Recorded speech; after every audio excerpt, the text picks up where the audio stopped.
Rewmi 24 TV. lan leen ak jàmm mbokk yi ginnaaw ba ñu leen nuyoo siyaar leen encore kawteef lu doy waar ma ngay xaw ginnaaw ba mu juyee jéye ju bari ci biir dëkk bi loolee lan la procès Mame Mbaye Niang ak Ousmane Sonko boobu nga xam ne 30 mars bii ñu génn 2023 bi ci lañ ko àtte woon ba nga xam ne daan nañ kii di Ousmane Sonko 2 mois sursis ak 200 millions yoo xam ne waroon na koo jox kii di Mame Mbaye Niang am na lu ca yees nag ndax xam ngeen ne Mame Mbaye Niang da doon def appel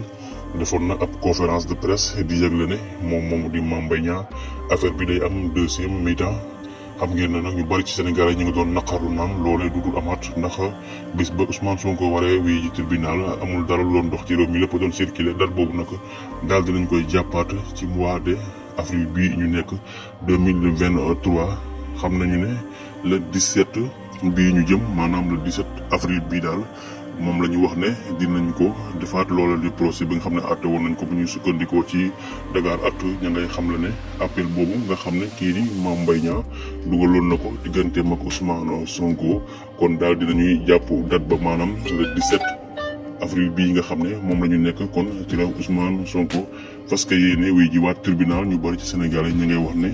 ak yelleefam lañ ko bëgg a xañ maanaam candidature bi moo leen tere nelaw nu ñu fexee ba Ousmane Sonko du bokk ci élection loolu la ñu def waaye ñu bari ci Sénégalais bañ nañu loolu avant ndax nee nañu woon bii di fitna kenn du ko yeewaat ci réew mi ndax Mame Mbaye Niang moom sax moom moo wër woon justice boobu ba nga xamee ne àtte nañ ko moom daal li mu defoon ci page Facebook am dafa publié woon di wax ne am na ndam waaye ginnaaw bi gis nañ mu def conférence de presse daal def appel di wax ne kii di Ousmane Sonko daal liñ ko def nii moom da koo xeeb trop